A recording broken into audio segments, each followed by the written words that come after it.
Well, thank you for joining us this morning. Last night, on President Trump's orders, U.S. Central Command conducted a precision strike in the middle of the night against 3 nuclear facilities in Iran, Fordow, Natanz, and Esfahan, in order to destroy or severely degrade Iran's nuclear program. And as the chairman of the Joint Chiefs will demonstrate, it was an incredible and overwhelming success. The order we received from our commander-in-chief was focused, it was powerful, and it was clear. We devastated the Iranian nuclear program. But it's worth noting the operation did not target Iranian troops or the Iranian people.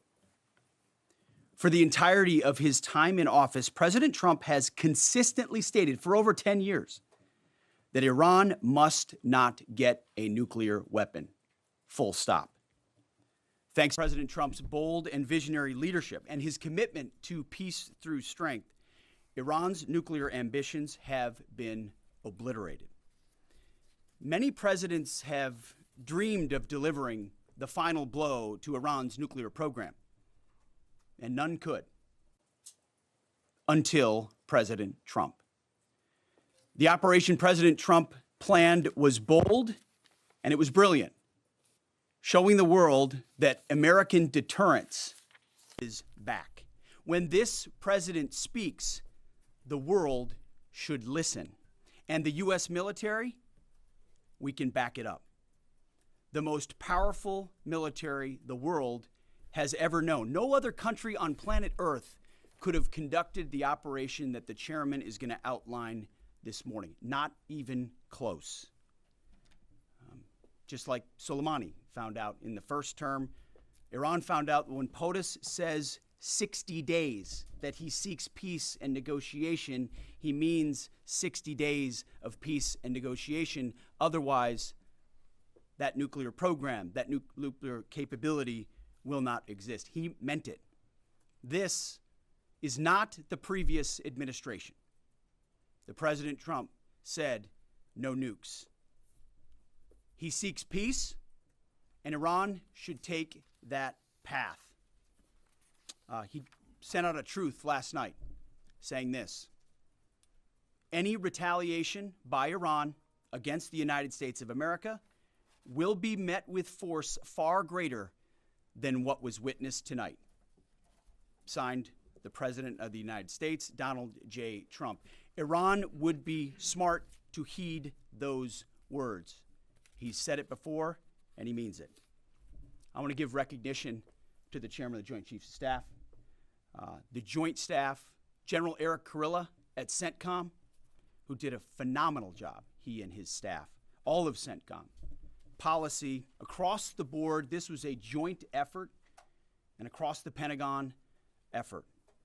I want to recognize the pilots who flew those bombers, who flew those fighters, who flew those refuelers, warriors.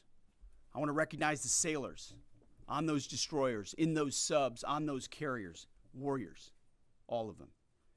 I want to recognize our soldiers doing air defense, base defense, QRF, warriors, all of them. Every American involved in this operation performed flawlessly. And I want to give recognition to our allies in Israel as well. This is a plan that took months and weeks of positioning and preparation so that we could be ready when the President of the United States called. It took a great deal of precision. It involved misdirection and the highest of operational security. Our B-2s went in and out of downtown Tehran, of these nuclear sites, in and out and back without the world knowing at all. In that way, it was historic. A strike that included the longest B-2 Spirit bomber mission since 2001 and the first operational employment of the MOP, a massive ordnance penetrator. The mission demonstrated to the world the level of joint and allied integration that speak to the strength of our alliance and our joint forces. As President Trump has stated, the United States does not seek war, but let me be clear. We will act swiftly and decisively when our people, our partners, or our interests are threatened. Iran should listen to the President of the United States and know that he means it, every word. I want to give congratulations to our Commander-in-Chief. It was an honor to watch him lead last night and throughout, and to our great American warriors on this successful operation. God bless our troops. God bless America. And we give glory to God for his providence and continue to ask for his protection. I turn it over now to the chairman for specifics. Thank you, Mr. Secretary. Thanks for recognizing all of our folks out there doing our nation's work, and nice to see everybody on this early Sunday morning.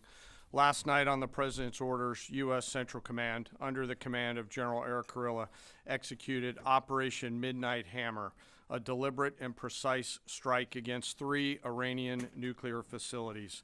This was a complex and high-risk mission carried out with exceptional skill and discipline by our joint force.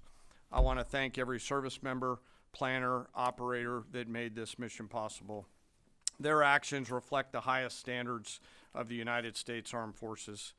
This operation was designed to severely degrade Iran's nuclear weapons infrastructure. It was planned and executed across multiple domains and theaters with coordination that reflects our ability to project power globally with speed and precision at the time and place of our nation's choosing. This was a highly classified mission with very few people in Washington knowing the timing or nature of this plan. I'll refer you to the graphic on the side as I walk you through some of the operational details.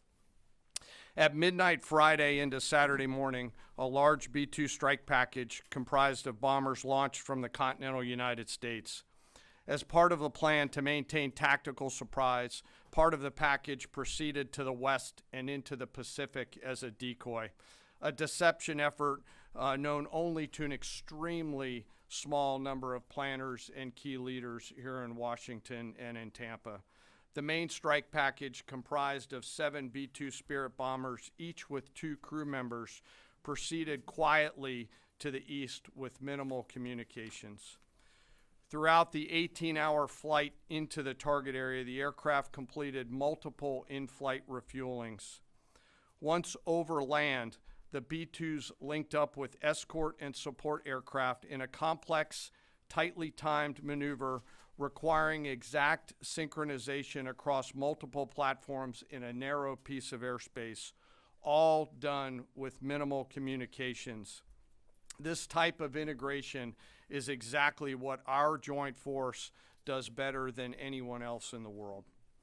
At approximately 5 p.m. Eastern Standard Time last night, and just prior to the strike package entering Iran, a U.S. submarine in the Central Command area of responsibility launched more than 24 Tomahawk land attack cruise missiles against key surface infrastructure targets at Esfahan.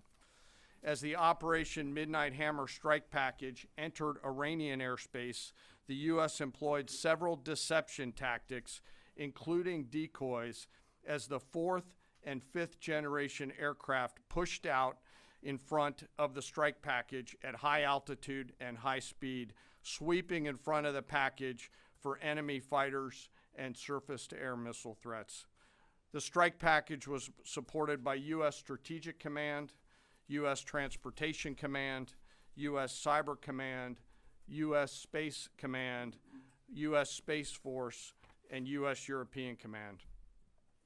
As the strike package approached Fordo and Natanz, the U.S. protection package employed high-speed suppression weapons to ensure safe passage of the strike package, with fighter assets employing preemptive suppressing fires against any potential Iranian surface-to-air threats. We are currently unaware of any shots fired at the U.S. strike package on the way in. At approximately 6:40 p.m. Eastern Standard Time, 2:10 a.m. Iran time, the lead B-2 dropped 2 GBU-57 massive ordnance penetrator weapons on the first of several aim points at Fordo. As the president stated last night, the remaining bombers then hit their targets as well, with a total of 14 MOPs dropped against 2 nuclear target areas.